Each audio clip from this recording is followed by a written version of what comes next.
Good evening, ladies and gentlemen. I am Debbie Lazoric, the former athletics director and coach and a proud member of the Hall of Fame. On behalf of Marietta College and our Department of Intercollegiate Athletics, it is my pleasure to welcome you to our 41st Annual Hall of Fame banquet. I may be the only one here who can say this. I have now attended all 41 Hall of Fame banquets, and it is without question a special evening. Oh, I know. But it's a special evening, not only for our inductees and award winners, but for all of you in the audience who will hear about the successes and accomplishments of these outstanding teams and individuals. So like any good former coach, I know my role. As you can clearly see in our banquet program, we have a full slate tonight and a room full of anticipation. So without any further hesitation, it's time to get started. I had the good fortune to watch Jen, Jim, Justine, and Michelle compete. And I became friends of Randy and Linda during his time on our Athletic Founders Board and when he was on our Board of Trustees, as well as knowing many of our crew alumni who are here tonight receiving the team award. I can attest firsthand to their outstanding achievements. So let's meet this evening's special guest, our Hall of Fame class of 2024.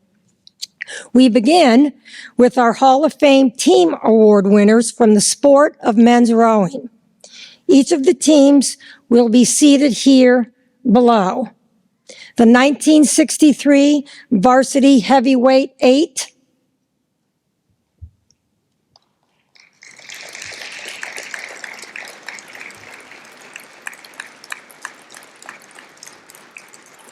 the 1966 varsity heavyweight 8,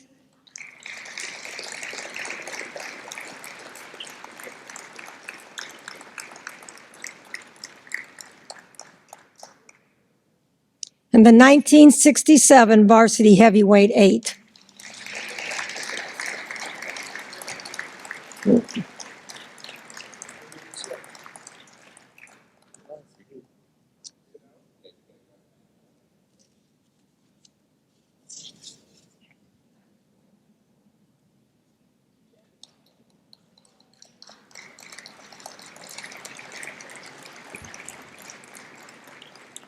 Our first individual inductee is Leonard Randy Randolph, class of 65, baseball, football, and he is joined tonight by his wife, Linda, who is in the audience.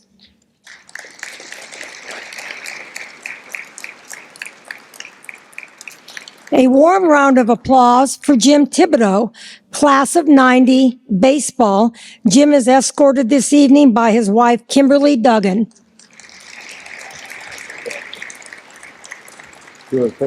Yep. Introducing Jen Fleischer, class of 2000, soccer. Jen is joined by her daughter, Emerson.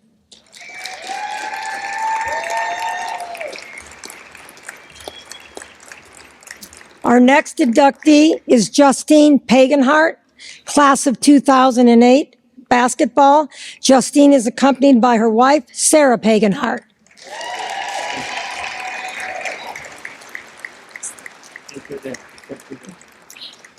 And welcome to Michelle Sayer, class of 2013, softball. Michelle is joined tonight by her father, Wayne Sayer.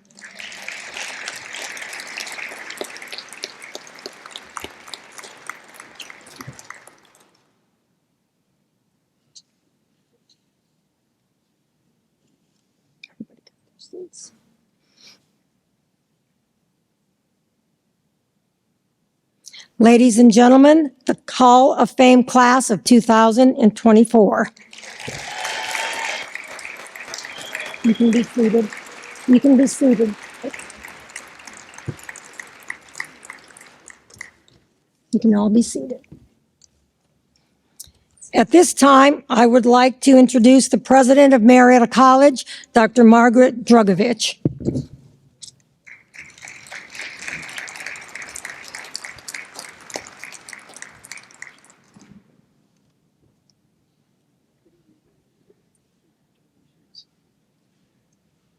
Good evening.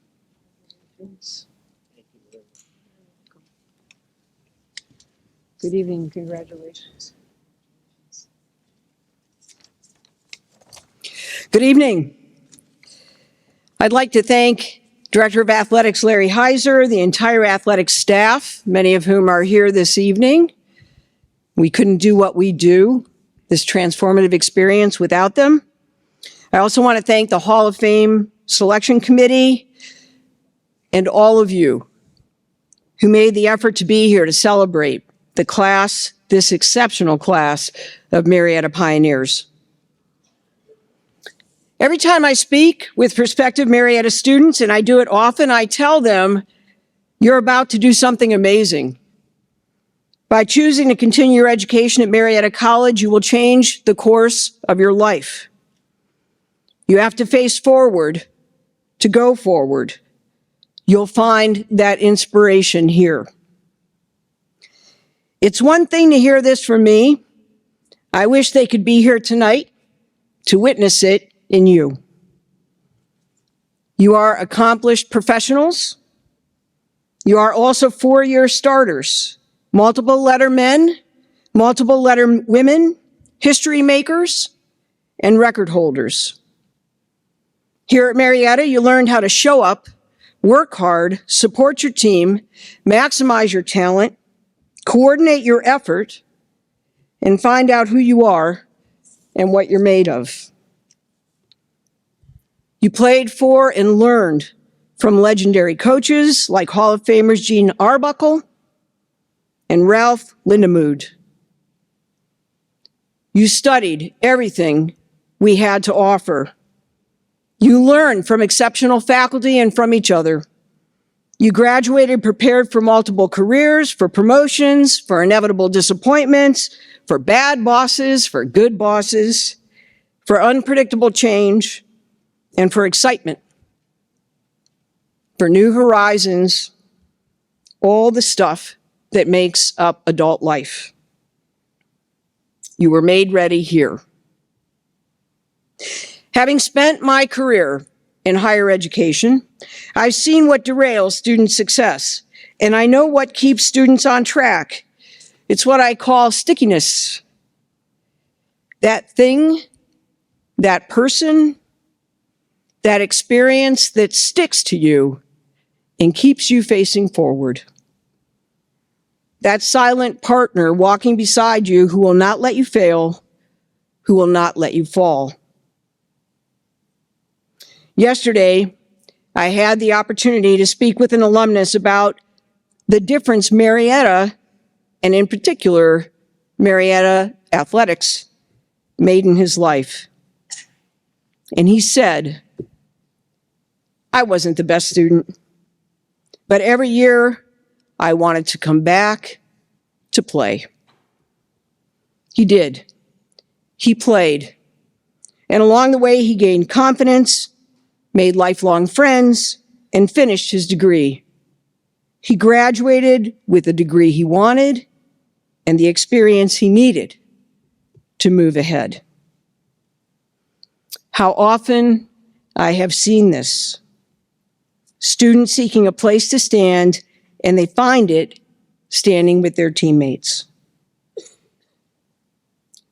Goal setting, problem solving, that rush that comes with success, that learning that comes from defeat, the growth that comes from saying yes to an opportunity that pulls you beyond your comfort level. This is what we do today at Marietta. We give young people opportunities to imagine what is possible, to become passionate about something, to recognize their strengths, to make progress, and to value their own gifts and their contributions. At Marietta, students gain confidence and they become competent. One paper, one class, one practice, one play at a time. We help students find and face their limits and then eclipse them. We help them move forward so they can become teachers and doctors and healers and business leaders, just like you did. Congratulations, Marietta Pioneer Hall of Fame members of the class of 2024. We are truly thrilled to celebrate you tonight. The college will always be proud of you, and I hope that you will always be proud to be a pioneer. Thank you.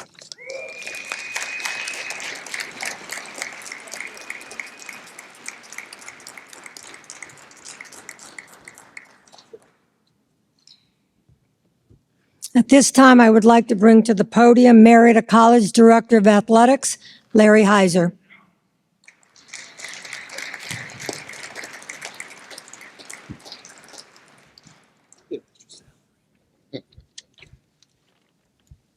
What a great turnout. I would like to welcome everybody to our 45th class. Before I start my remarks, well, Debbie, you know what I'm going to do. You've been to all of them, right? Just want to congratulate the senior award winners that you'll hear from in just a little bit. It was a real pleasure to be around Drake, Brent, and Aaron while they were here, not only watching what they did on the court, but who they were as people and how they interacted with their classmates and teammates. So a lot of the people who are in the Hall of Fame won those awards, just saying. That's always the precursor. So congratulations to those guys. But if we have faculty and staff in the room who work with our students every day in one capacity or another, could you just stand up and let the rest of the crowd see you? Any faculty members or any staff members, just stand up. Not the coaches, not the coaches.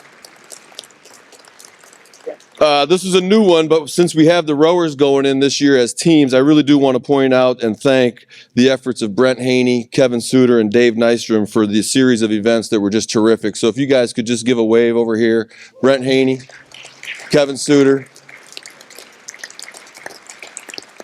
They did a lot by themselves, but they were helped a great deal by Josh Jacobs, who's our Vice President for Advancement, by Erica Smith, the Associate Director of Alumni, and for Tara Meagle, the Associate Director of Alumni Relations. So could you guys give a wave, Josh? There he is.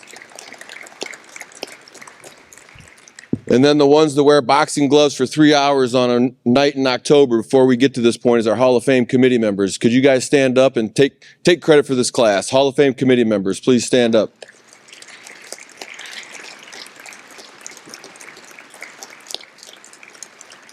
Current student athletes, I hope you're learning and soaking in this experience and setting some goals for yourself. So if you were playing for us in this day and age, please stand up. We'd like to see you. All the current student athletes.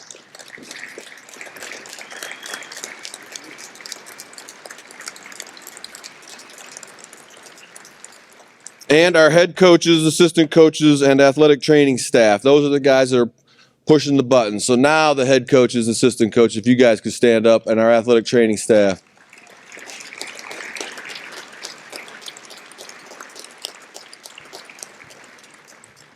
And if you're in the Hall of Fame, you're a current Hall of Famer, please stand up and be recognized as a Hall of Famer. Current Hall of Famers, please stand up.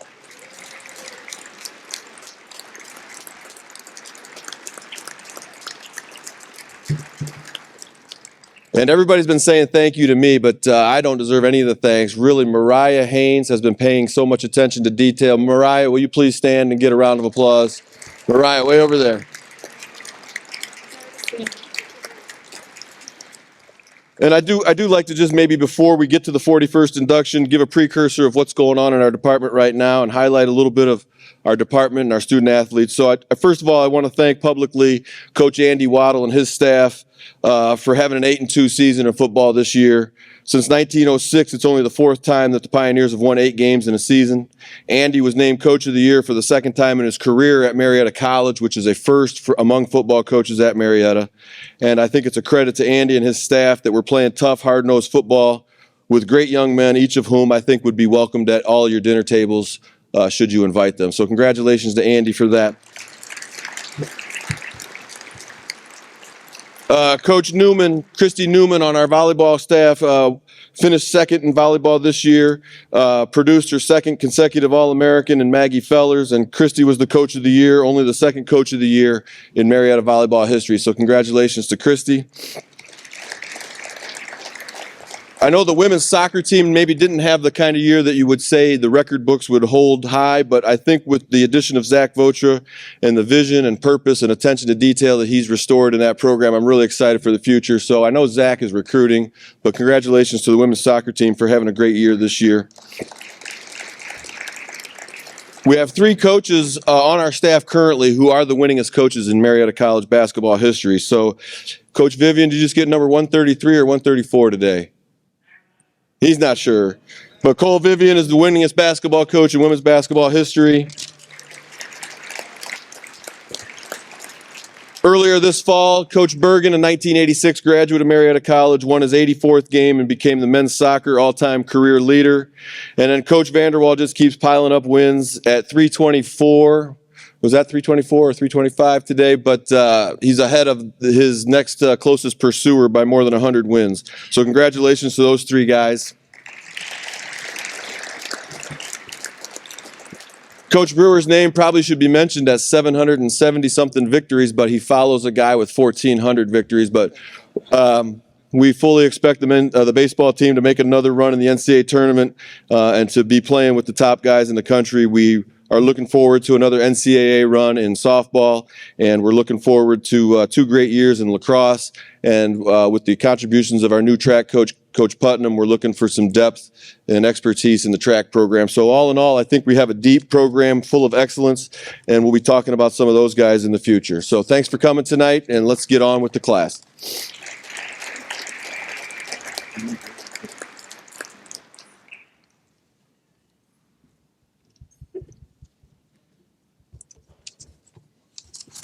Tonight, we honor 3 tremendous student athletes from the class of 2023 who may well be future Hall of Famers. Please refer to your program for the descriptions of the Wade Weigelt Cleveland Lazoric Awards and for each of the honorees' accomplishments. It is my honor to present this year's Cleveland Lazoric Award.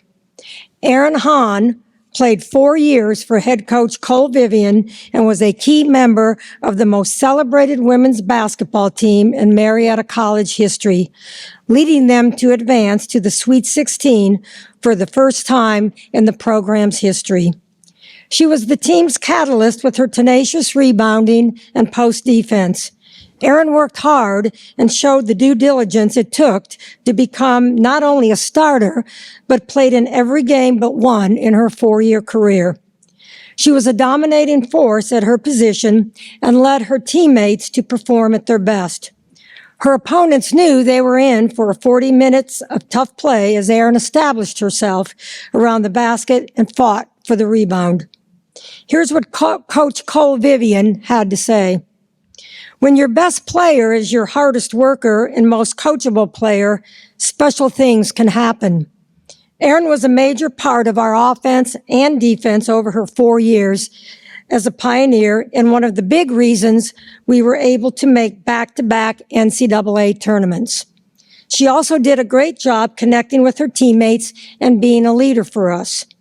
Players and people like Erin don't come along very much. And I am so grateful I was able to coach her for 4 years and now as a friend. I present to you the 2023 Cleveland Lazoric Award winner, Aaron Hahn.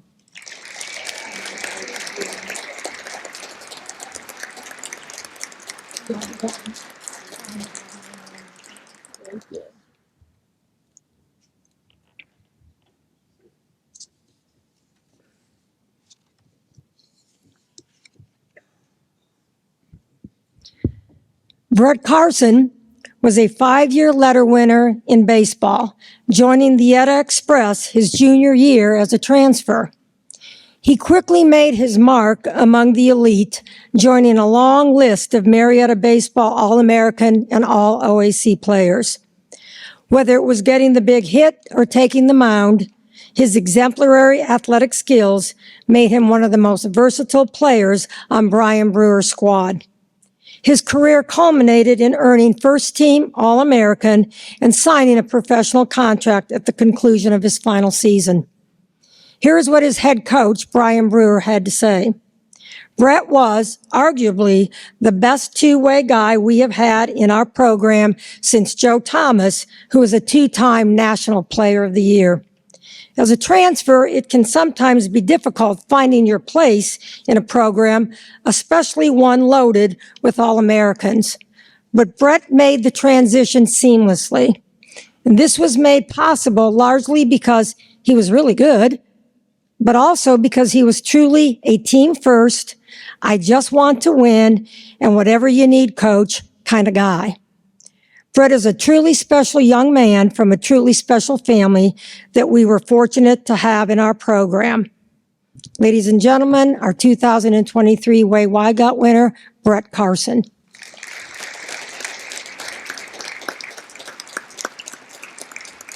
Congratulations. Thank you. Thank you so much.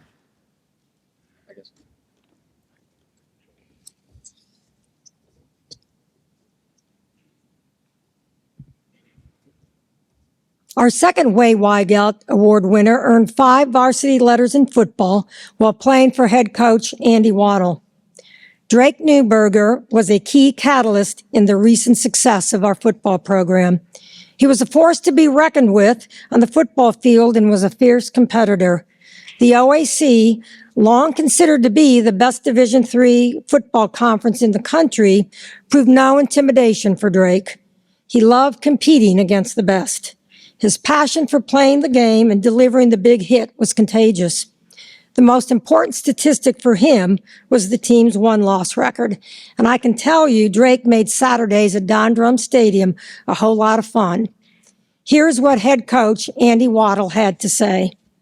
Drake Newberger was an extraordinary force on the football field. He embodies the true essence of toughness and relentless pursuit. As his coach, I have had the immense pleasure of witnessing his unwavering dedication and unmatched determination. His pursuit away from the ball is nothing short of legendary. For 3 consecutive years, Drake has displayed unrivaled excellence, finishing first or second in the country in sacks each year. Drake has earned 2 OAC Defensive Lineman of the Year awards and was an All-American each of his final 3 seasons. His ability to disrupt plays and dominate the game is a testament to his skill and remarkable work ethic. He has shattered school records for sacks and tackles for loss, setting new benchmarks for single-game seasons and career. Ladies and gentlemen, 2023 Way Wygott Award winner, Drake Newberg.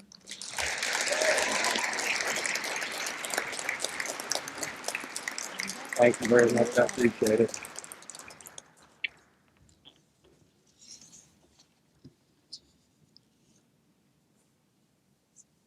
At this time, I invite you to join Dr. Mark Miller for our invocation, followed by dinner and then our Hall of Fame induction ceremony.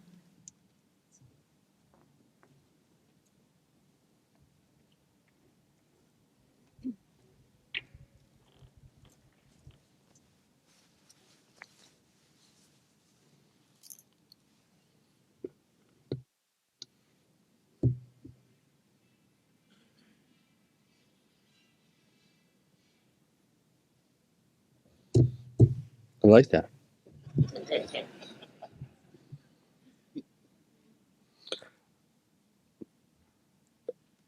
I'm reminded of the words of Croft's old hymn, which has long been adopted as the Marietta College hymn. O God, our help in ages past, our hope for years to come, our shelter in the stormy blast, and our eternal home.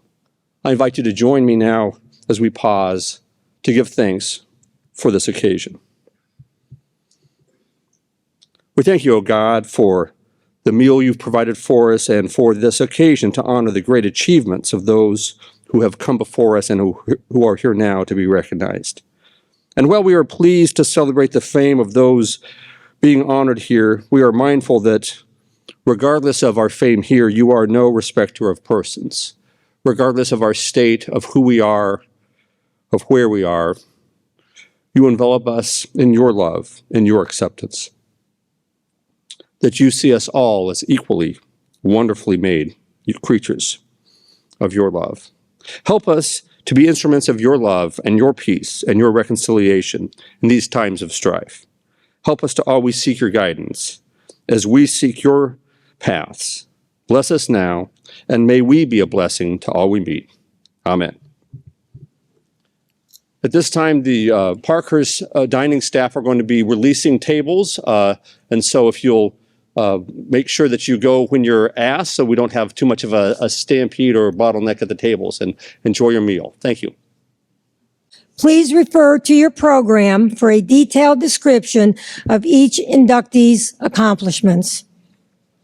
Tonight's team inductees from the sport of men's rowing remind us of the long history of rowing at Marietta College and the legendary Hall of Fame coaches J. Ellis McDonald and Ralph Lindemood.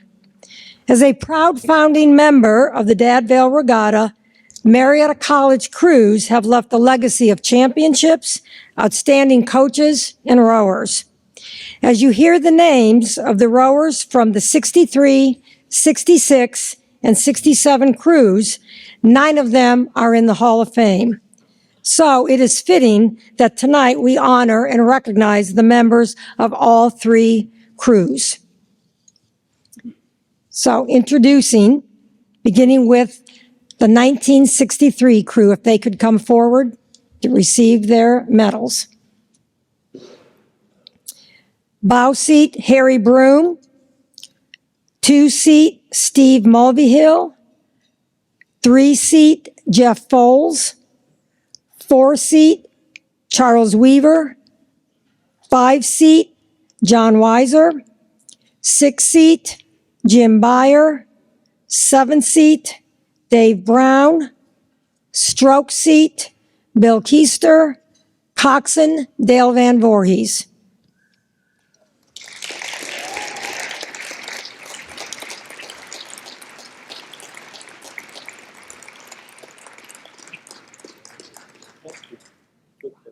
What?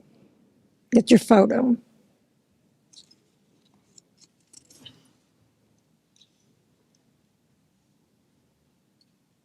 Accepting for the 1963 crew is Hall of Fame member Dale Van Voorhees.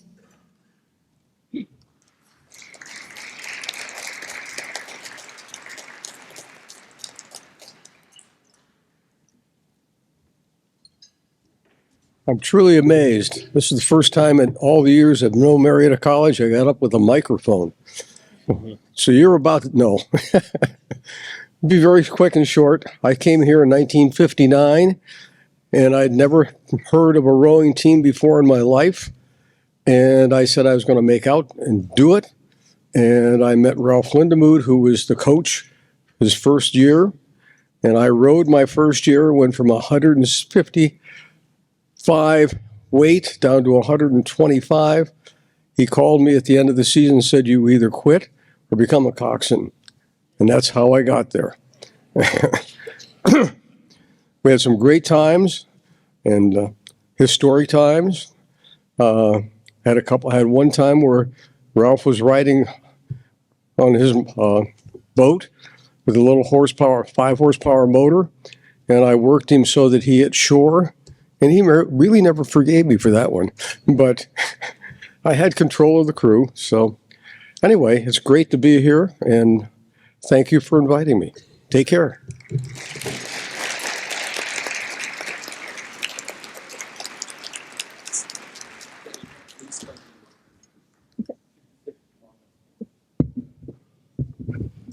Yes, the 1966 crew. Bow seat. Hold on.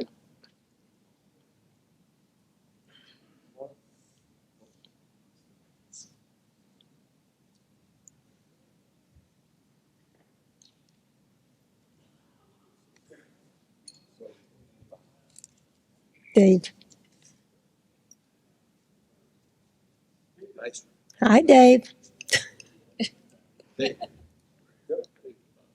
Okay, bow seat, Dave Nystrom. 2 seat, Bill Burnham. 3 seat, Charles Busler. 4 seat, David Plum. 5 seat, Jack Volte. 6 seat, Jim Byer. 7 seat, Terry Morris, accepting on behalf of her late husband, Melissa Morris. Stroke seat, Charles Edwards. Coxswain, Bill Hornbrook.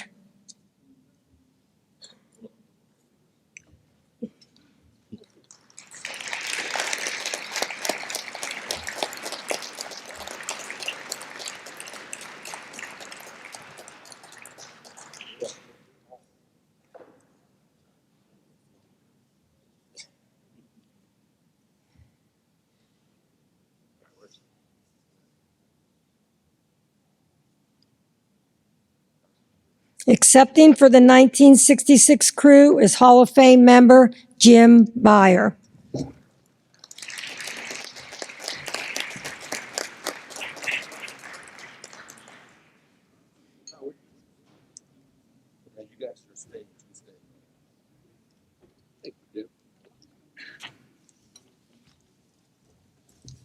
Good evening, everyone. I want to begin by thanking the committee for making the decision to induct the entire crew rather than an individual. There are 9 of us who have already been in the Athletic Hall of Fame. Obviously, we're very grateful for that. But the real contributions of the team is now being recognized by the college, and we really do appreciate that.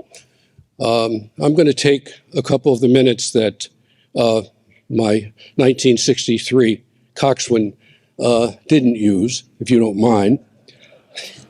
I need to thank the college for everything that it's done for us. I need to thank the committee. I want to thank Larry Heiser and the athletic department. I want to congratulate the basketball team today. It was one heck of a game, wonderful to watch. And I think that sort of epitomizes some of the things that I'm going to talk about today, and that is how to win. How many of you in this audience have read the book, Boys in the Boat? Can I just see? Oh, great. That's terrific. How many have seen the movie, Boys in the Boat? Great. Because that's a segue to some of the things that I'll allude to here, and that is, how do you get to the point of winning as that team won in the 1936 Olympics? How did they get to that point? And obviously it was not easy. So I want to start first by describing the boat, 1966. It's not just the varsity that's being honored tonight, quite frankly, and we're very happy that we're being recognized. But the freshmen, the JV, and the varsity in 1966 were totally undefeated. Nobody came close. All 3 boats won the Dad Vail. All 3 boats had gold medals. So I think you should give them an applause as much as the varsity.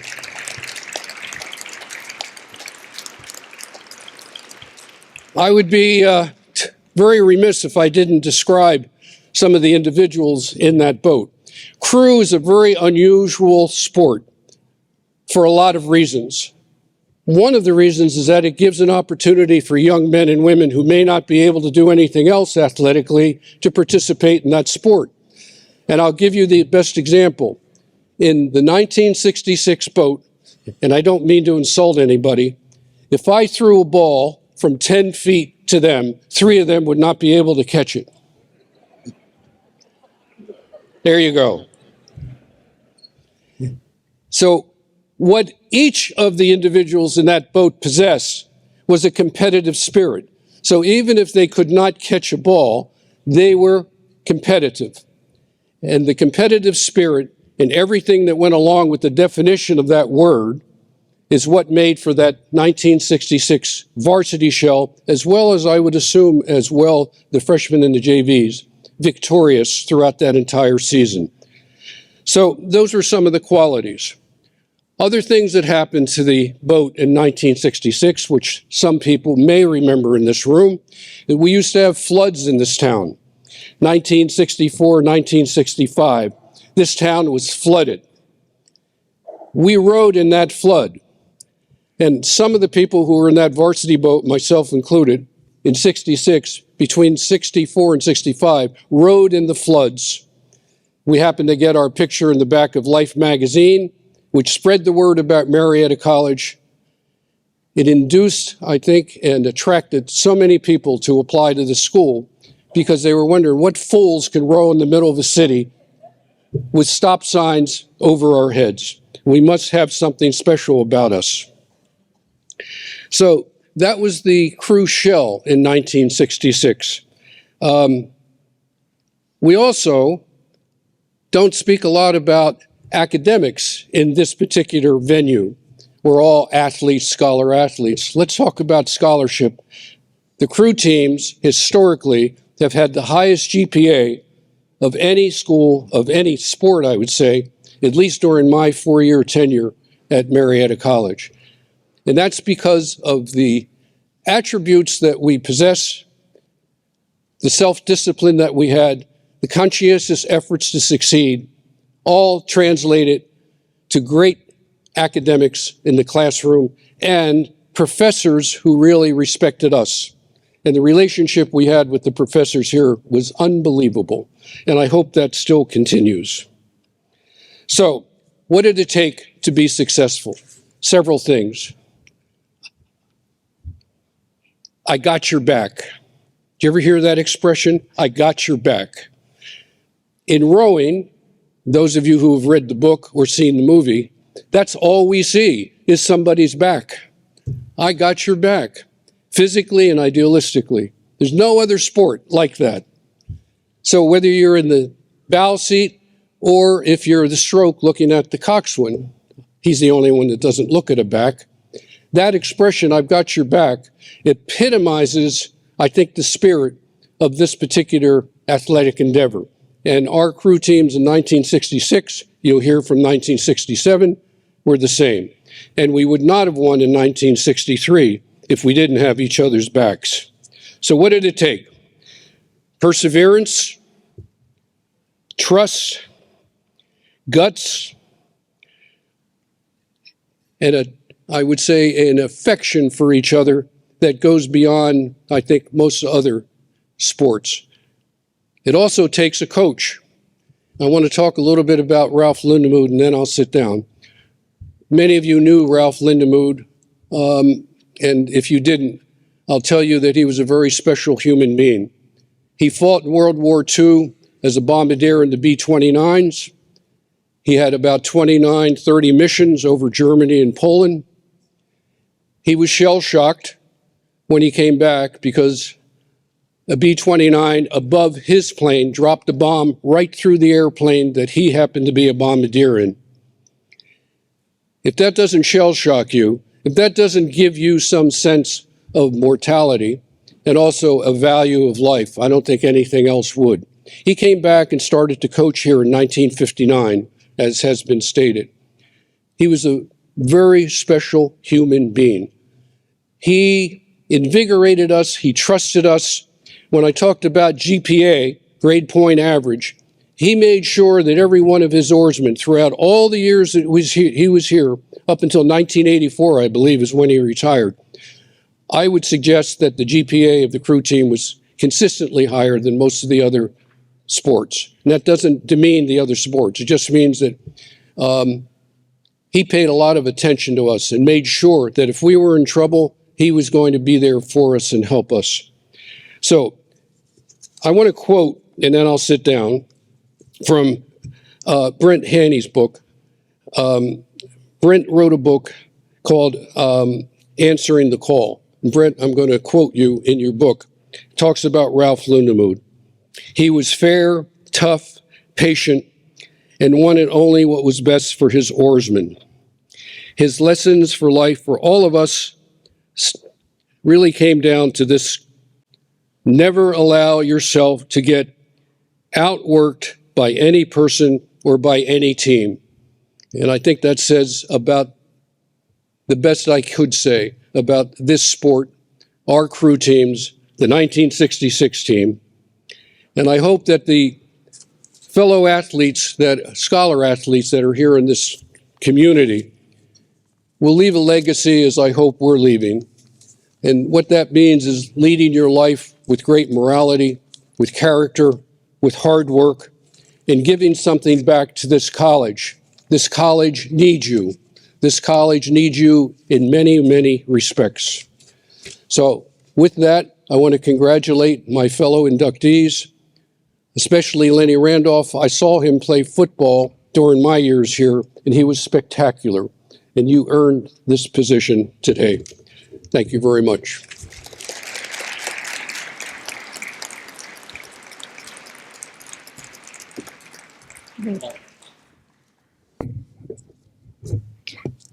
From the 1967 crew, bow seat. Please come forward.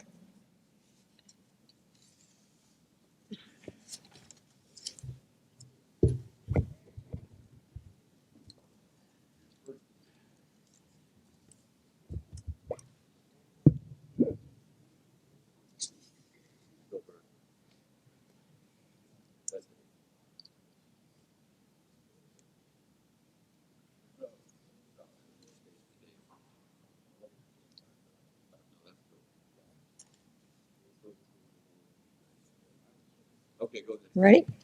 Bow seat, Bill Burnham. 2 seat, Dave Nystrom. 3 seat, Skip Gundlach. 4 seat, accepting for the late Peter Frankel is his teammate, Bruce Coffin, class of 67. 5 seat, Jack Volte. 6 seat, Tom Feaster. 7 seat, Terry Morris. Stroke seat, Charles Edwards. Coxswain, Bill Barnes.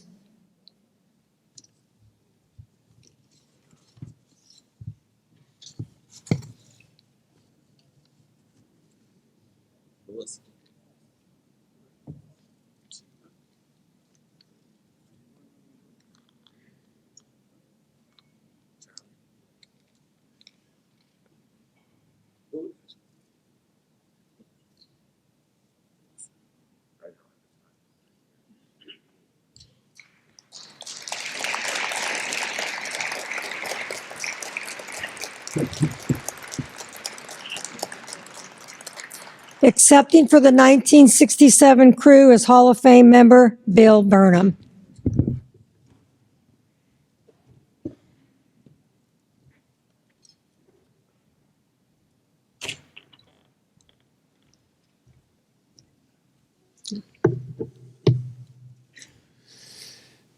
I've been following Jim Beyer around for my entire life, and I've never been able to do any of this stuff as well as he has. So he said almost everything that any of us have to say about our time here.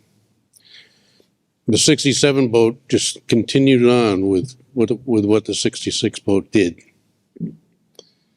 And it was Ralph that helped us do it. The difference in the boat is we rode in Germany afterwards. We rode in Henley.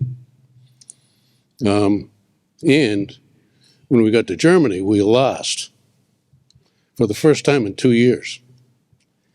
And that was new for us because we were quite used to going down to the river and thinking, we got a good chance of winning. We never went to the starting line without thinking we could win.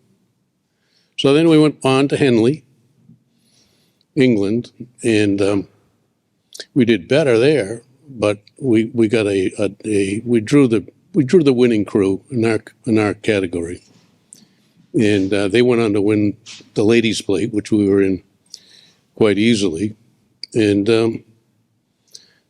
that was it for us. We just sort of went our own way. We all went, not all, about 5 of us in the boat went on to life, work, military, graduate school. And none of us will ever forget what we did here. And speaking for myself, I really think that we were very lucky to be at Marietta at the time. The timing is everything. And having Ralph Lindemood part of our lives, invaluable, certainly was for me. So thanks to Larry and Brent for recognizing an entire crew. It's like at the end of the Boys in the Boat movie where Joe was watching his grandson row a single around. And they were walking back up to the house, and grandson says, Grandpa, what was it like to row in an 8? And the answer was, well, he thought for a while. Well, we weren't 8, we were 1. And so that's why it's so nice to recognize entire winning crews. And since we've been here, really, we've been talking about, it's 8 oars and a coxswain, so it was really 9. So pleasure to be here, and thank you all.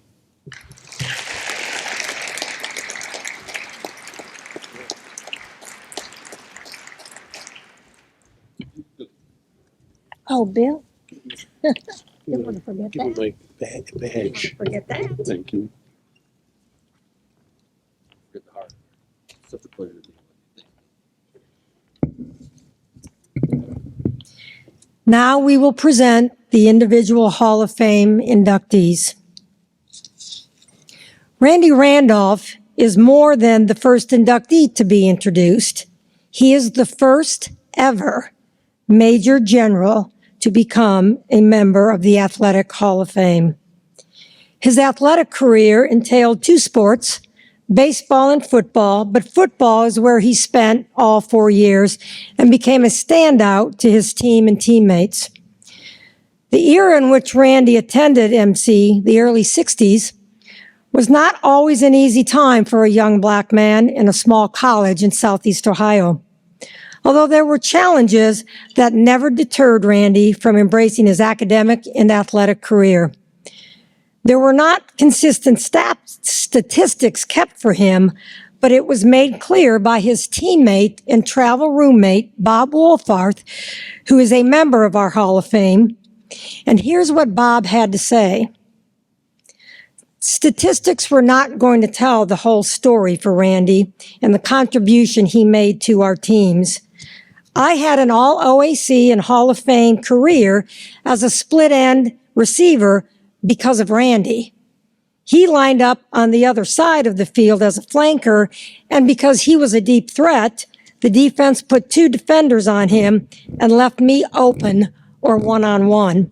If not for Randy, I would not have had the opportunities to set the records I did to achieve what I did. His athletic achievements were followed by an extraordinary military career, earning him as a Major General and Deputy Surgeon General,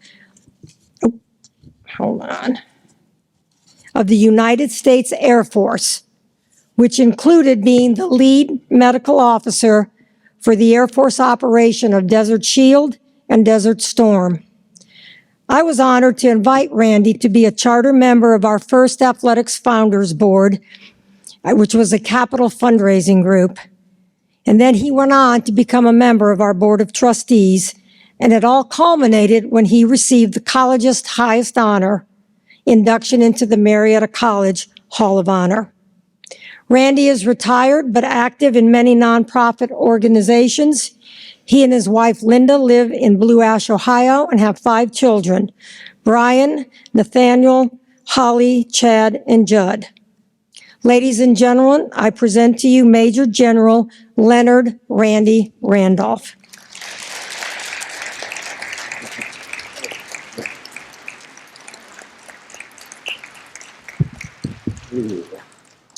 Randy, by accepting this plaque, this is the official induction by the faculty, staff, and Board of Trustees of Marietta College into our Hall of Fame. Congratulations. Thank you, my friend.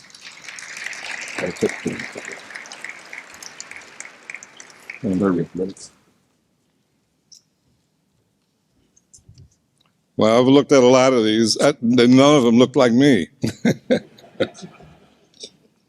I don't know that I can add anything to the history that Debbie gave. I may give you one little quick snippet, but everything she said is true about how things came about. Now, Bob's comments, you have to remember that's Bob Wolfart, right, Terry? Yeah, you got to remember it's Bob. So Bob and I were roommates through all of football and just had a lot of fun, and our quarterback is sitting right over there. And we had coaches, we had an 8-1 season. Somebody said there was an 8-2. We didn't win any. So when somebody asked what was your record last year? 8-1. You get that? 8-1. See, there's a way to say that so that it makes sense. So I've got to, if you've been watching the graduation years, I've got to believe that somebody's been counting. And I want to know who won the bet that said, hey, look at this Randolph guy. I bet he can't even make it up to the stage. Huh? Am I right? Who won? I had an opportunity to do something like this, a little deja vu, by the way, when I was asked to give the graduation speech a few years back. And I remember I like having fun because that's what life has really got to boil down to when things get tough. Friends, fun, and family. And I had arranged something with the IT folks at the college. I said, halfway through the college, I'm going to give you, of the talk, I'm going to give you a signal. And when you get that signal, I want you to send a message to the entire graduation class on their cell phone, which they're not supposed to have. That happened, and you should, if from this point of view, every head was going like this. And what the message said was, congratulations on the path that you're going to take, Randy. And they just looked at it, and a few of them sort of bust out laughing, and no one knew but us that was going on.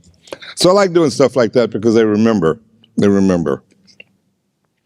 I looked around. You mentioned, Debbie, that I was retired. I think there's probably no such thing in a way. But that means something.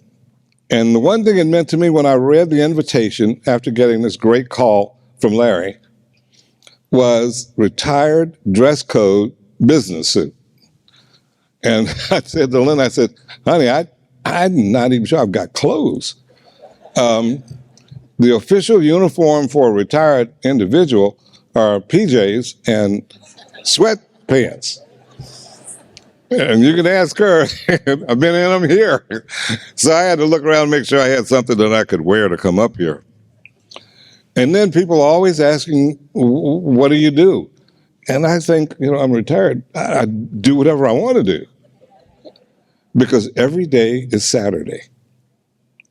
So those of you that are young and coming along, you have this path in front of you, you're going to do well with it. I'm absolutely sure of that. Just remember there's going to come a day when you can say, no, I don't think I want to do that.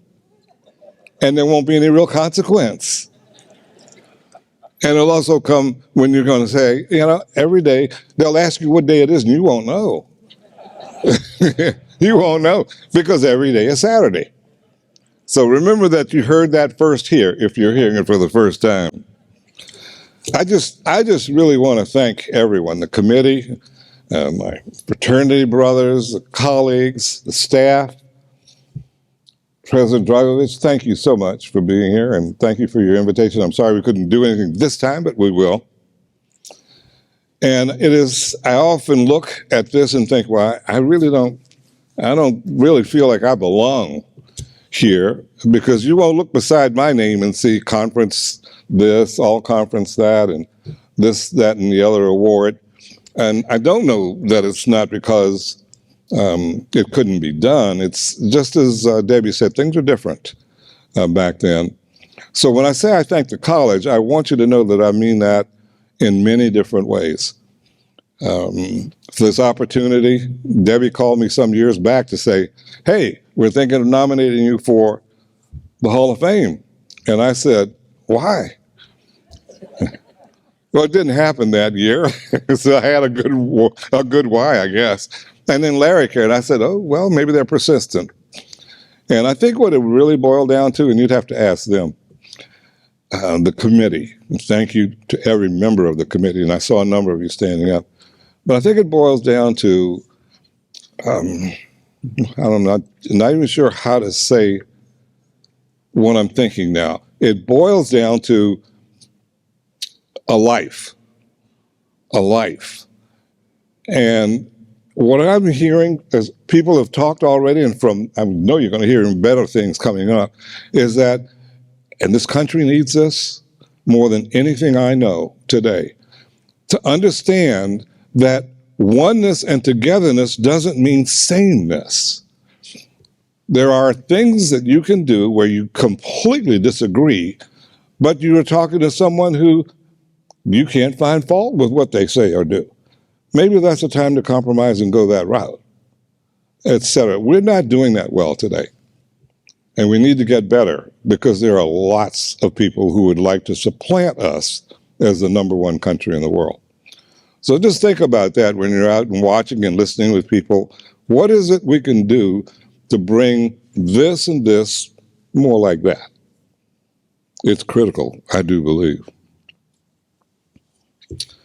And then I think I'm just going to stop because I'd rather listen to them anyway. And tell you that I think you should not forget Marietta. People wonder, even my wife from time to time, she says, well, why do you give to Marietta versus my medical school? Which I do, but it's because there wouldn't have been a medical school without Marietta. Now you could go back to high school too, perhaps, but this is the linchpin, I think. It wouldn't have been the rest of this. There wouldn't have been an opportunity to lead our country into battle. There wouldn't have been an opportunity to be a chief medical officer somewhere, for instance, and all that. There wouldn't have been there without having come here, learned the things that I learned, and then moving on with the things that I learned. So the message I really want to leave you with, other than a great thank you, completely bewildered at first when I heard about this, very proud to be standing here as a part of this whole group. But remember Marietta. Remember Marietta. If you've got $5 here and there, send it to Marietta. If you've got $5 million, send it tomorrow. There's just an opportunity for you to give back something that Marietta has given to you. So for everyone, thank you very much. Thank you to the people who are sitting over at our table who came all the way down from Cleveland area and Canada, and I'm flabbergasted. Thank you all very much.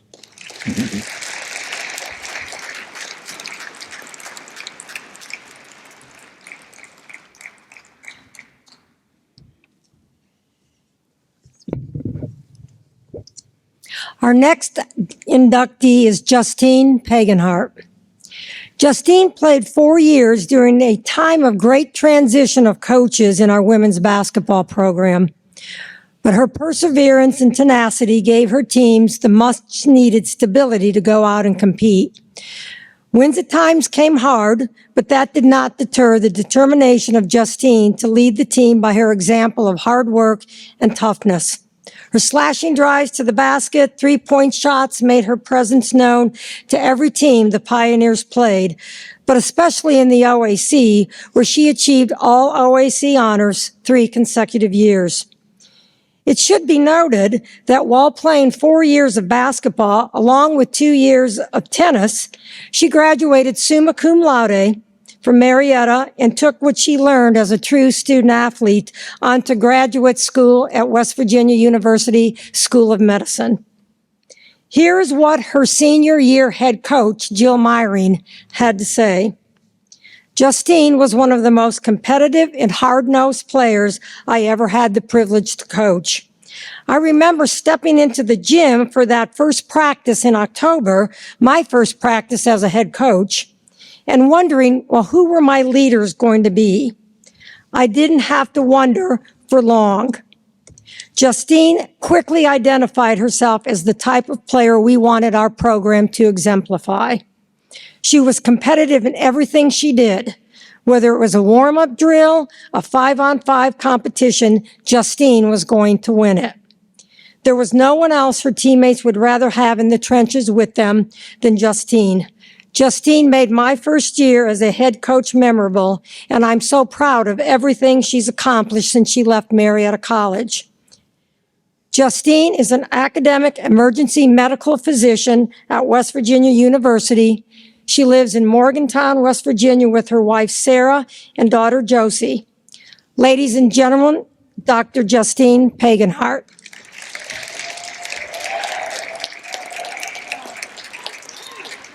I gotta induct you. Congratulations, Justine. This plaque represents your official indoctrination into the Marietta College Hall of Fame. Thank you. Right there. Thank you much.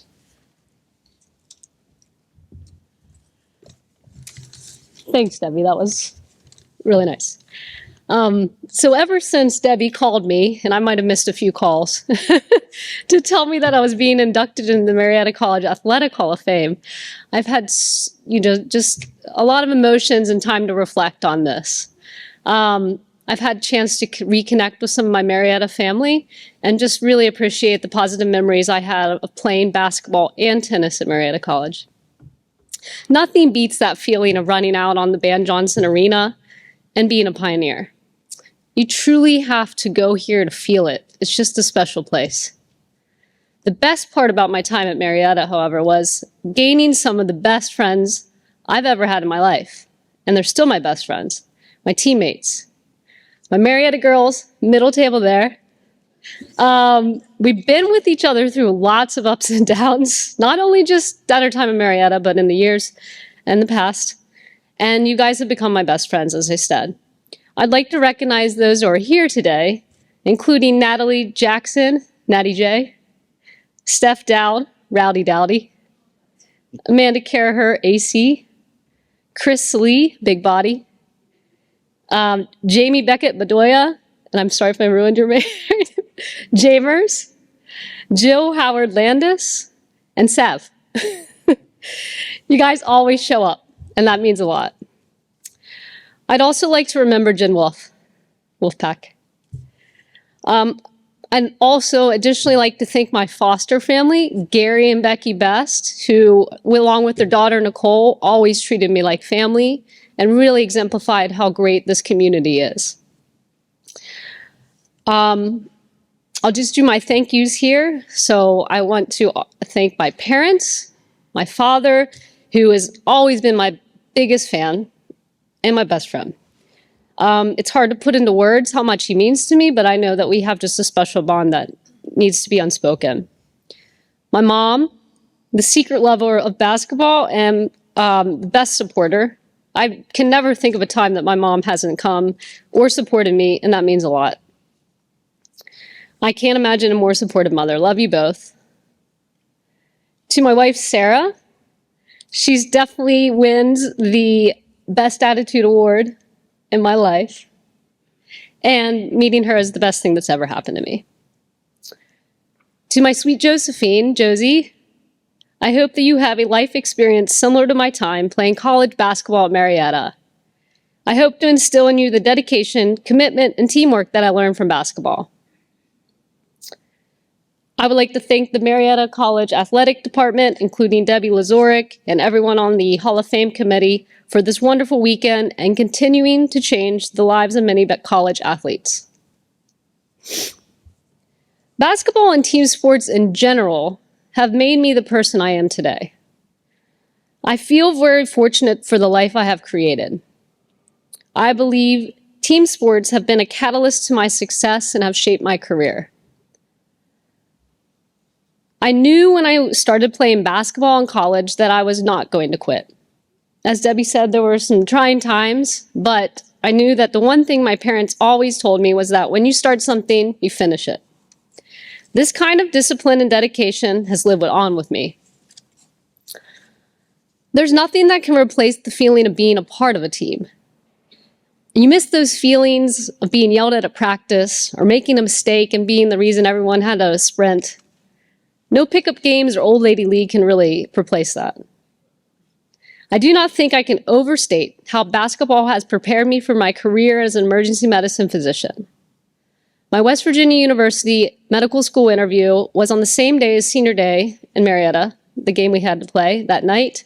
I was so emotional during the interview, just thinking about how big that night was. I think that the interviewer felt that passion. As an ED doc, I work as a team with nurses and ancillary staff every day.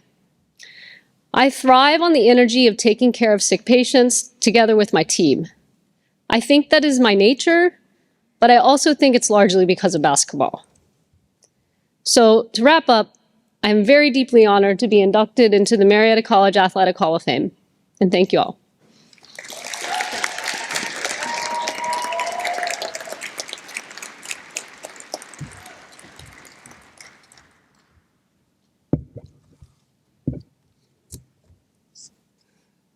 Next is Tim Thibodeau, who played all 4 years for legendary and Hall of Fame coach Don Shally. Jim came to Marietta College from Ontario, Canada. Jim crossed that border and knew that Marietta was the place for him to achieve his athletic and academic goals. Jim's accomplishments and his induction tonight is a reminder to us of the storied history of Marietta College baseball. I had the opportunity to watch Jim compete on the field and as a student in our physical education program. He pursued both with excellence, as evidenced by his achieving first-team All-American and retiring from a successful 31-year teaching career. And don't be fooled by that great smile and outgoing personality. He was a fierce competitor who roamed the outfield and was a pitcher's best friend, making his over-the-shoulder and back-to-the-fence catches. Here's what his assistant coach, Bill Mosca, and his teammate, current head coach, Brian Brewer, had to say. From a teammate's perspective, I would say Tibbs was an incredible leader, player, and most importantly, person. He was always smiling, full of energy, and encouraging. And this went a long way in making us young guys feel comfortable and valued. Coach Mosca, a great defensive outfielder, a lot of natural ability, great work ethic in his hitting, base running, and overall game, and he was extremely coachable. He was one of my favorites on the field. Jim is a retired teacher, lives in Fonthill, Ontario, Canada, with his wife, Kimberly Duggan, and they have 2 children, Devin and Abigail. Ladies and gentlemen, Jim Thibodeau.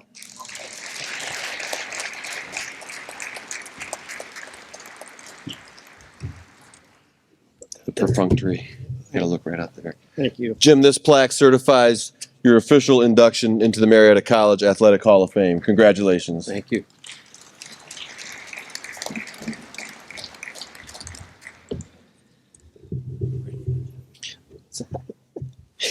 Good evening, ladies and gentlemen. First of all, I want to say that I'm very honored to have my name amongst all of the outstanding Marietta College Athletic Hall of Fame inductees, both past, present, and in the future. Having played 4 years for Coach Shally, God rest his soul, I know what it means to be a team player. His mantra was team, no individuals. So it's very important that I emphasize the fact that this honor comes as a result of 4 amazing teams, each player making the player beside them better, whether on the field or in the dugout. I can't possibly stand before you and thank each one, but I can emphatically say that each teammate helped push me to learn and get better each and every day. I want to give thanks to Don Shally and Bill Mosca, who recruited me. They took a chance on a young Canadian who only played summer ball, as we didn't have high school ball. They took this very green young boy and developed me into the best version of myself, both on and off the baseball field. They taught me what discipline meant, the importance of fundamentals. They helped me manage my emotions. My love for the game became a passion. I remember my freshman year when Coach Mosca took me down to the hitting cage and proceeded to change my hands and how I gripped the bat. He changed my bat position by lowering my hands to over my heart. He changed my feet position. He was teaching me how to inward rotate. I was horrified. I thought for a moment, he thinks I'm a terrible baseball player. I'm terrible. He changed everything about my swing, but I trusted him. I believed in him as he believed in me. Two of my favorite sayings, he instilled confidence in me. Two of my favorite sayings that I used throughout my own coaching career were Coach Mosk's, "Come on, right man, right spot," and Coach Shalley's, "Attaboy." I'd like to take this opportunity to also thank the many coaches, the many associate coaches that were instrumental in my development as a student athlete. Jim Bonnet, Tom Carbonar, Scott McVicker, Dwayne Tice, Keen Weaver, Doc Spear and his training staff, thank you. Sue Shalley for being our Marietta mom, thank you. Coach Brewer, I'd like to thank you for carrying on the tradition of putting out winning teams comprised of fine young men, keep the train rolling. To my mom, dad, and sister, I can't thank you enough for the sacrifices you made to get me to Marietta College and the support of your presence throughout my 4 years. You traveled endless hours to cheer on the Ed Express. I know the boys loved when Grandma and Grandpa would come down in their motorhome, as a few of them didn't hesitate to have a pint of beer with Grandpa. Lastly, I want to thank Marietta College and this lovely community for providing me the opportunity to play baseball, the game I loved, while preparing me for a career in teaching. As you heard, I recently retired after a 31-year career of teaching both phys ed and math at the secondary level. I was also fortunate enough to pay it forward, having coached many varsity teams throughout my career. In closing, I feel very blessed to be inducted into your Athletic Hall of Fame. Thank you.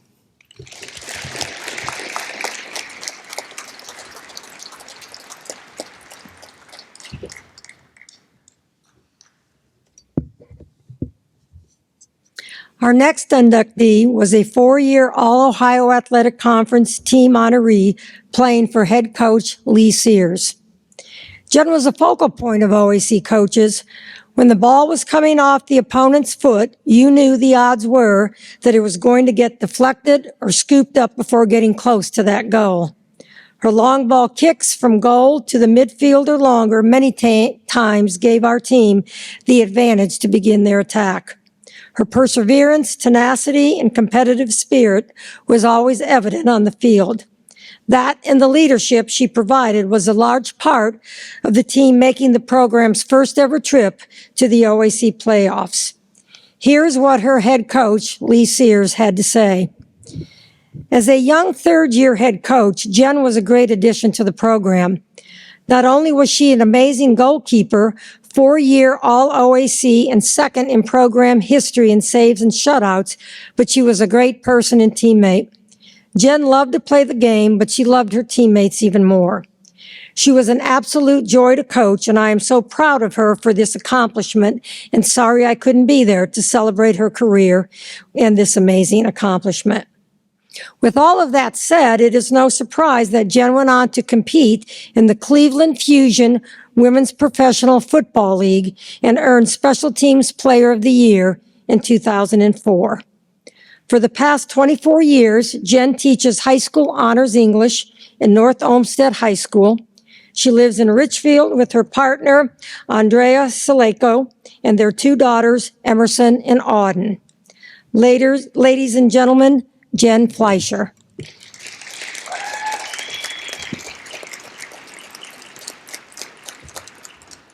Slide. Okay. Got the photographer right here. Here you go. Put that. Shake that.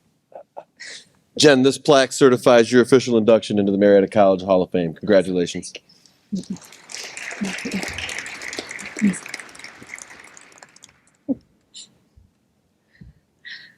Ladies and gentlemen, distinguished guests, fellow athletes, family, and friends, I am incredibly humbled and grateful to be standing here today as a part of the 41st class.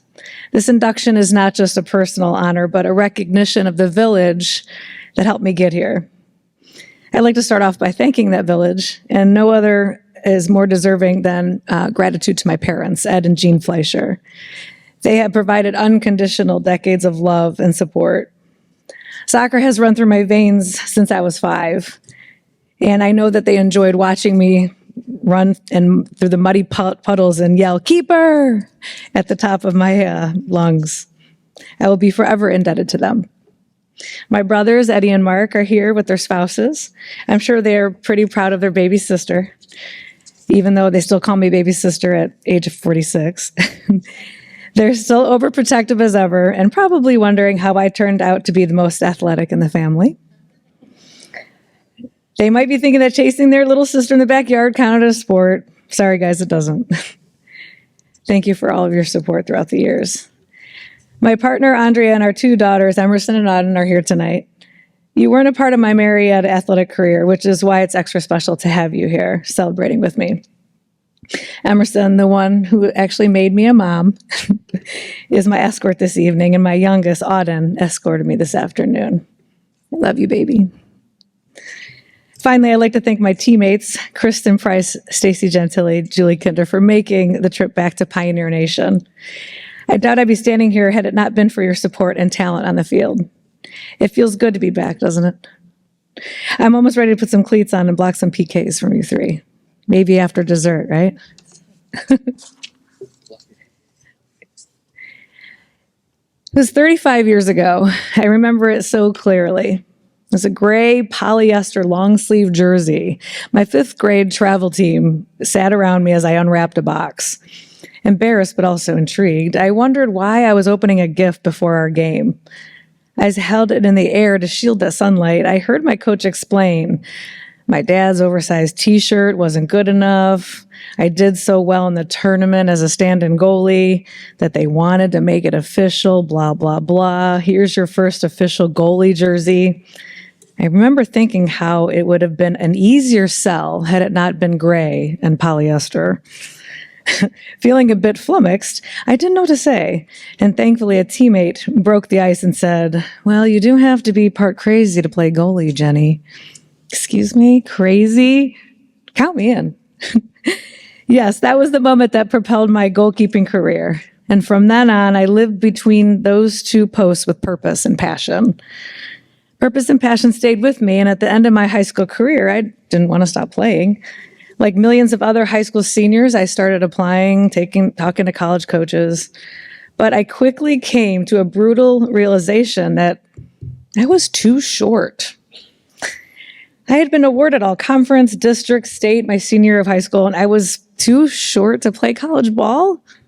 Yeah, short goalies were not ideal, but I had this killer gray polyester jersey. Come on. But I felt obliged to interject right now some validity into my lament and cite some actual research here. According to the women's soccer coaching website, they say, at all levels of the game, there's a persistent distrust of shorter goalkeepers. And as a result, honing in on the psychological component is critical. One must exude presence and confidence at all times. The fact is, a shorter goalkeeper will often be targeted by opposition who may seem as a softer target. So one must simply look the part, chin up, loud and decisive communication, overall positive body language and energy. All these things send a message to the opposition that you are confident and you're not going to hide. That psychological piece of act large and in charge worked wonders for me. Exude confidence, have a voice, be heard. I had no problem with that.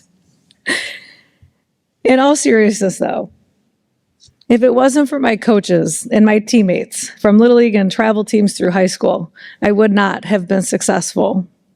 If it wasn't for Coach Lee Sears' pursuit of making me Marietta's next goalkeeper, despite my flaw of being 5'3", I would not have been so successful.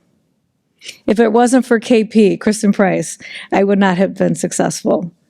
I shadowed KP for a recruiting event. A perfect teammate she was, and an incredible athlete. If it wasn't for new recruits like Julie and Stacy and Emily, I used to call them Stacy Gentili Lace. Do you remember that? And Julie Kindergarten. They gave me the opportunity to lead as their big sister, both on and off the field. Thank you guys for allowing me to grow into that new role. If it wasn't for former athletic director Debbie Lazorick, I would not have been so successful. My confidence skyrocketed when you asked me to be a part of your student athlete advisory committee. I remember feeling so special as the only female freshman you chose. Coach, you even sent me to Orlando's National Leadership Conference my junior year. Thank you for propelling me to lead beyond the posts and muddy fields. If it wasn't for my sister-in-law, Jamila, who has humbled me more than anyone ever has, I wouldn't be the woman I am today. Through her decades-long battle with MS, more than anyone else, she has taught me that adversity may force you to sit down, but it should never silence you. True heroism isn't winning a trophy, but from winning the day. Sometimes you need to witness strong, exemplary women to realize that you too can be that woman. I am no Hope Solo. I am no Mia Hamm, Megan Rapinoe, Billie Jean King, Pat Summitt, but I do know what it feels like to silence a fear and take a chance, despite your height. That chance became a passion, and that passion has now become a fierce responsibility. But it's not just my responsibility, it's our responsibility to ensure that the next generation has an even more promising path to follow. Emerson, Auden, someday you will see and learn the rich tapestry of women who carved the path for you and me. At your age, I was so oblivious to the struggles faced and battles waged by the women before us. They did not have it easy. We still don't have it easy. They had to prove that women could excel on the field just as much as their male counterparts. They weren't just playing soccer or tennis or basketball. They were crafting a narrative of empowerment, breaking down stereotypes, creating a future for me and for you. I would like to conclude by quoting two poets my daughters are actually named after, W.H. Auden and Ralph Waldo Emerson. The first is Auden. Greatness is not primarily a matter of size or height, but of the quality of your response to circumstances.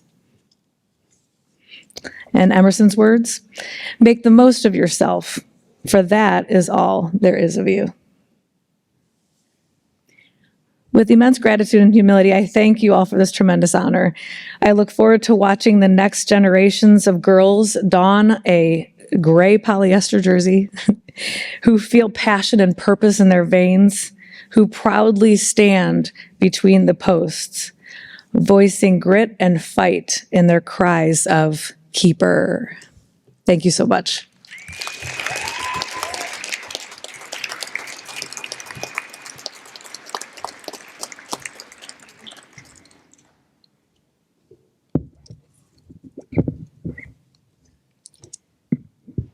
Michelle Sayre played all 4 years for longtime and Hall of Fame coach Gene Arbuckle.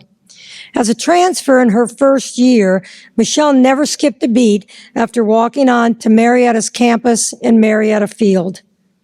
Michelle was a key cog in the success of the softball program and joins a long line of softball Hall of Famers.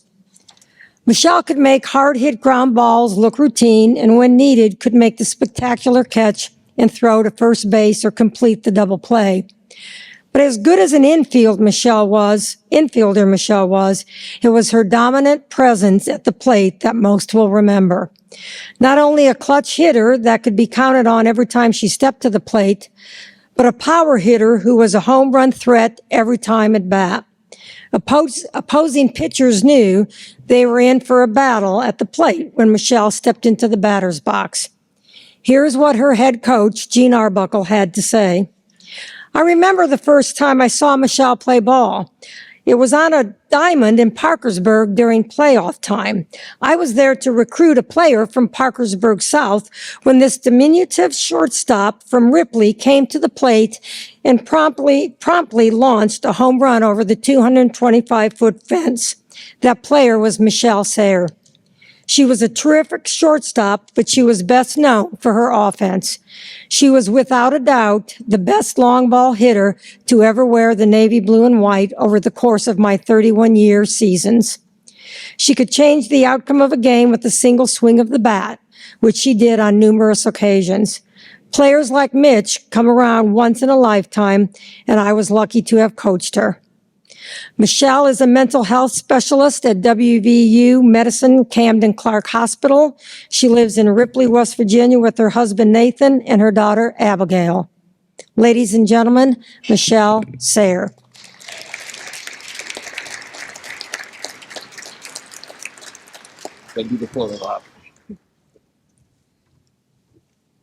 Take your right hand. Michelle, this plaque certifies your official indoctrination into the Marietta College Athletic Hall of Fame. Congratulations.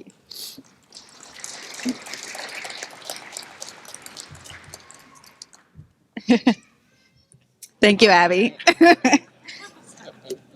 All right, so it's kind of hard to follow all of these people. They've done a lot more than I feel like I have. First, I just want to say thank you to the Hall of Fame committee. Thank you for this selection. And to my coaches, Coach Arbuckle, Coach Castle. Thank you guys for believing in me. Thank you for giving me a chance. As they said, I didn't start here at Marietta College. Coach Arbuckle actually made that a possibility for me. When I decided to come to Marietta, it wasn't really a financial possibility for us. I ended up going to Alderson Broaddus College in Philippi, West Virginia for my first semester while I was in college.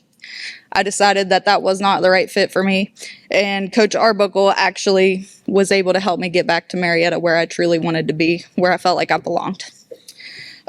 She went above and beyond, helped me find some better financial aid, helped me come here, helped coach me, helped teach me, helped make me into the player that I ended up being while I was here. And for that, I'll always be grateful. I actually, when I originally started writing my speech, I thought about the first time that she did watch me play, because we talked about that when I came for my first official visit. The player that she was there watching actually became my teammate, Amanda Strong. She played with me for I believe my first 2 years that we were here. It was kind of interesting because Coach Arbuckle said, you know, I wasn't there to watch you. And the guy that I was there with watching, he actually told me, this is the girl that you want to be here watching. And Coach Arbuckle said he ended up being right. I didn't have any thought that you were going to come up there and dominate at the plate, but you did. So thank you, Coach Arbuckle, for giving me that opportunity. I'll never take anything you taught me for granted. Next, I would like to thank my foster family. Mike and Nancy are here today. Thank you guys for coming. Mike and Nancy never missed a game while I was here at Marietta, or at least never missed a home game. Traveling is a little bit different story at times. They've been there for me on and off the field. I don't know that I would have made it through all 4 years without them. They were really there for me my senior year, and I thank you for that. They've continued being like family to me. They're mama to my little girl, Abby. They were at my wedding. They came when Abby was born, and I appreciate everything that they've done for me, so thank you guys. The foster parent program was really special to me, as it was to, I believe, all of my teammates, and I was sad to hear that the softball program no longer has the foster family program with it. But I know that we, as players, really appreciated everything that they did for us all the years that we were here. Thank you, Katie and Allie, for coming. As Katie told me the other day, the most important ones are going to be here. They were two of my best friends while I was here, and Katie, definitely, I don't think I would have had the RBIs I did have if it wasn't for you. You always got on base, and I was always able to hit you in, whether it be just hitting you in or hitting a home run. So thank you guys for that. And as teammates, we all became more like family than just friends, teammates. We've tried to keep in touch over the years. I know it's hard. We've been out 10 years, and it's hard once you have families and once you move away that it does become difficult, but we try. We made some good memories on the field, but we also made good memories off the field. Remember, as Coach Arbuckle would say, you guys may not have heard this, but Coach Arbuckle would tell us every weekend, remember, nothing good happens after midnight. But I'm pretty sure we made some good memories after midnight. So I thank you guys for everything that you did while we were here. Lastly, I'd like to thank my parents, Debbie, Wayne Sayre. They're the ones that kind of started all of this. Took me to all my practices, took me to all my games, were there for me for everything, made sacrifices, missed work. Dad worked every weekend. Mom took me to travel ball tournaments. So thank you for everything that you did for me. Without your sacrifices, I wouldn't be here and I wouldn't have been the athlete that I became. To my husband, Nathan, thank you for putting up with stories of a has-been. So I'm pretty sure that my dad and I reminisce about high school and college softball more than he really cares, and has had to relive pretty much everything that I've ever done, and from the time I was Abby's age till now. So thank you for putting up with that. I know you didn't get to see it at the time, but I think you're getting to relive it now. And I'm sure it will continue now that Abby's playing. Abby's been in T-ball for 2 years and is moving up into regular softball this year. So we'll do coach pitch, and I'm sure the reminiscing will continue. Last, I would like to thank Abby. Thank you for being my escort. Or my escort at the basketball game, and I can't wait to see what all we can do together once you're on the field. Thank you all again for considering me for the Hall of Fame, and I appreciate being here and being honored. Have a good night.